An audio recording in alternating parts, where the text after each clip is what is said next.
Officers say things escalated when a woman put a cell phone up to Tarrio's face on Delaware Avenue in Northeast. And that's when Capitol Police say they witnessed Tarrio hit the woman's phone and arm. We have more breaking news out of the district today. The former leader of the Proud Boys, Enrique Tarrio, has been arrested on Capitol Hill. All right, U.S. Capitol Police say the arrest happened about 2:30 this afternoon, right after a news conference that was held by the Proud Boys and Oath Keepers. But has since been one of the most outspoken advocates for democracy, for accountability, defending the Justice Department. I don't want to be part of their narrative. Those 8 words from January 6th defendant Pam Hemphill just set off a nuclear explosion in Trump world. Why would someone reject a pardon from their beloved leader? The answer reveals everything about the cult-like loyalty demanded by MAGA. When Hemphill rejected Trump's offer and called January 6th an insurrection, she didn't just break ranks, she shattered the entire fantasy world they've built. Everybody, as far as I know, has received that little certificate of pardon from Trump. I haven't received one. The only way I knew that I had been pardoned is because my probation officer had texted me and said, "This has always blown my mind a little bit. 91% that watch this show regularly haven't subscribed. Could I ask you for a small favor before we start? If you like this show, what we do here, and want to support us, the free simple way you can do just that is by hitting the subscribe button. So who is this 71-year-old grandma that has MAGA world losing their minds? Turns out she's their worst nightmare, one of their own who's now spilling all the beans. Meet Pam Hemphill, the MAGA granny who once marched proudly into the Capitol on January 6th wearing her Trump gear and believing with her whole heart that the election had been stolen. "I'm done," I said, "No, I'm not. I'm going to keep reporting to you because I don't want this pardon." You know what I mean? It's like having a bug on you. You want to get it off. It's like, don't give me no pardon. I don't want to be a part of their narrative. This Idaho grandmother wasn't just casually involved. She was all in on the Stop the Steal movement, showing up to rallies and filming everything for her social media followers. When Hemphill got caught up in the Capitol chaos, she ended up facing charges for demonstrating inside the building. Not the most serious crime of the day, but still enough to land grandma in federal prison for 2 months, plus 3 years of probation. I mean, most 70-year-old ladies are knitting scarves and baking cookies, not doing time in the slammer for trying to overturn an election. But here's where it gets juicy. Trump himself actually posted about her case. The Orange Emperor called her sentence horrible on social media last year, effectively transforming Hemphill into the perfect MAGA martyr. Picture it, an elderly grandmother thrown behind bars by those evil Democrats just for supporting Trump. You couldn't script a better victim story if you tried. MAGA world ate it up. Conservative media outlets shared her story as proof that January 6 defendants were being treated unfairly. "Look at this poor grandma," they cried, while Hemphill became a poster child for Trump's claims about political prisoners and patriots being persecuted by the Biden administration. But something strange happened while Granny MAGA was serving her time and reflecting on her choices. Maybe it was having lots of quiet time to think, or perhaps it was meeting other J6 defendants who weren't exactly the peaceful tourists Fox News made them out to be. Whatever the reason, Hemphill had what you might call a come to Jesus moment. When she got out, she wasn't the same Trump-loving granny who went in. Instead of doubling down like most MAGA folks do, Hemphill looked at what she'd done, what she'd believed, and decided she'd been dead wrong. While other J6 defendants were busy playing the victim card, Hemphill completely flipped the script. "I'm not a victim of January 6, she declared, shocking her former allies. "I pleaded guilty because I was guilty." Imagine how that landed in MAGA world, where admitting you're wrong is basically forbidden. It's like walking into a Star Wars convention and announcing that Star Trek is better, except with more death threats. Hemphill didn't just quietly change her mind either. She became vocal about rejecting the whole MAGA narrative around January 6th. She started speaking out against the very movement she was once part of, using her insider status to debunk the lies she used to believe. For Trump's devoted followers, there's nothing worse than a traitor, especially one who knows where all the bodies are buried, metaphorically speaking. But the real bombshell, the thing that truly sent MAGA world into a complete meltdown, was what Hemphill did when Trump returned to office and started handing out pardons to January 6th participants like they were campaign hats at a rally. When Hemphill's own pardon came through, she didn't celebrate, she didn't thank her dear leader. Instead, she did something that, in the MAGA universe, is practically sacrilegious. Imagine Imagine being offered a get-out-of-jail-free card from the president himself and saying, "No thanks, I'll pass." That's exactly what Pam Hemphill did, creating a MAGA meltdown of epic proportions when she refused to join the pardon party Trump was hosting for his January 6th supporters. One of Trump's first moves after reclaiming the Oval Office was to whip out his pardon pen and go absolutely wild. Approximately 1,500 January 6 participants received presidential forgiveness faster than you can say peaceful protest. This massive pardon spree wasn't just about clemency. It was a political statement wrapped in executive power, basically Trump saying, "See, these were good people all along."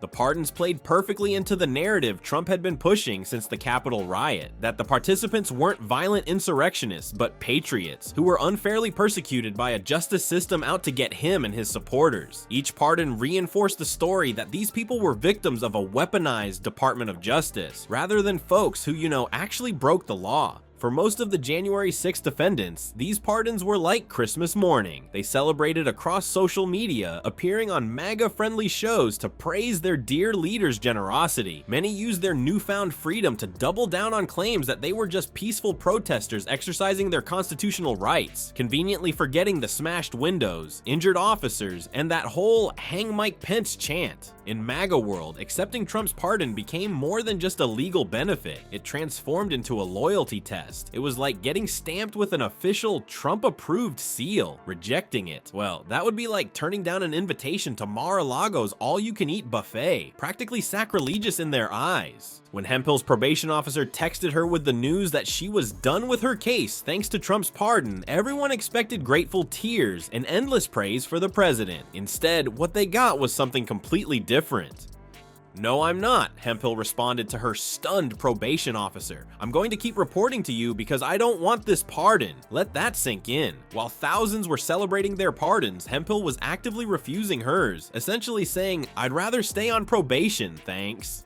The reason for her refusal was even more shocking to the MAGA faithful. Hemphill compared accepting the pardon to having a bug on you that she wanted to get off. She wasn't interested in being part of Trump's revisionist history about what really happened on January 6th. She'd already admitted her guilt and accepted the consequences, and wasn't about to let Trump's pardon wash away the reality of what happened that day. She wasn't alone in her rejection either. Jason Riddle, another January 6th defendant, also told Trump, "Thanks but no thanks," explaining, "I did those things and they weren't pardonable." While most J6ers were eager to have their slates wiped clean, Riddle chose accountability, stating that accepting the pardon would mean disagreeing with the consequences of his actions. While rejecting a presidential pardon was already a major slap in Trump's orange face, Pam Hemphill wasn't content to just quietly walk away. For over a year and a half, she's been on a one-woman crusade to dismantle the entire mythology MAGA world has constructed around January 6th. It's like she walked into a Scientology convention wearing a Tom Cruise Can't Act t-shirt. Bold doesn't begin to cover it. Hemphill has transformed herself from insurrectionist to fact-checker, systematically taking apart the favorite fairy tales Trump supporters tell themselves about that fateful day.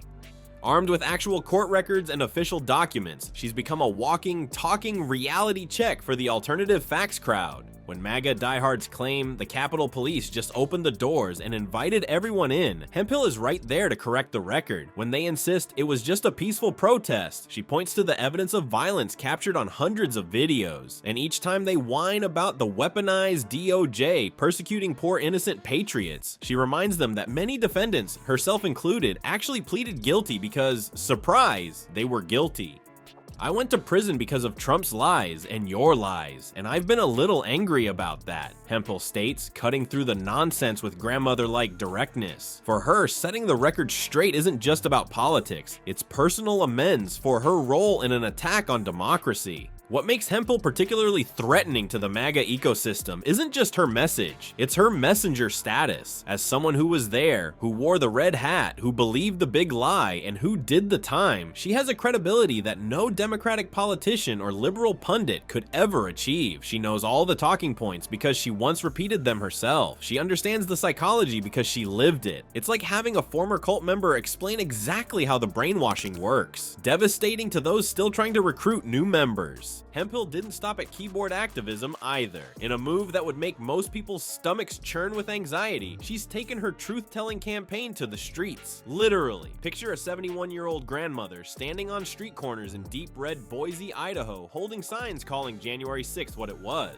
an insurrection fueled by lies. That's not just speaking truth to power, that's shouting it through a megaphone in power's living room. The MAGA faithful, unsurprisingly, haven't exactly responded with thoughtful reconsideration of their positions. When someone challenges a worldview built on conspiracies and personality worship, the reaction is rarely measured. For them, Hemphill isn't just wrong, she's a traitor to the cause, a heretic who must be silenced. The grandma who was once their poster child for Biden's political persecution is now their public enemy. What's particularly interesting is that Hemphill isn't a lone voice in this wilderness of delusion. Jason Riddle, a Navy veteran who also participated in January 6th, has similarly rejected both Trump's pardon and the false narrative surrounding that day. Like Hemphill, he's chosen accountability over absolution, truth over tribalism. Truth comes with a hefty price tag in MAGA world. When you reject Trump's narrative, you don't just lose friends, you gain enemies actively plotting your downfall. That's the harsh reality Pam Hemphill faces since taking her stand against the false January 6th storyline.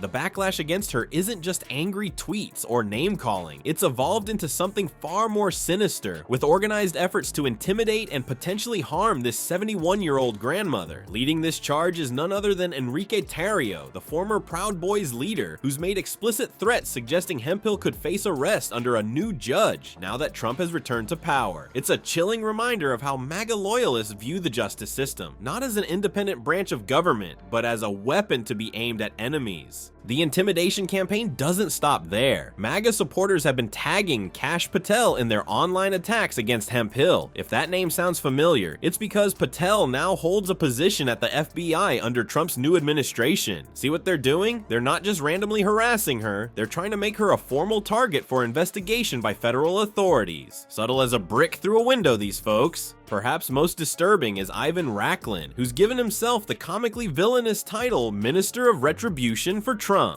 This isn't just some random keyboard warrior. Racklin has threatened to conduct live stream swatting raids against those he considers enemies of Trump, with Hemphill high on that list. For those unfamiliar, swatting involves making false emergency calls to authorities to send armed police to an innocent person's home. It's not just harassment, it's potentially deadly. Racklin claims to maintain what he calls a deep state target list and has promised maximum legal consequences for those who make the cut.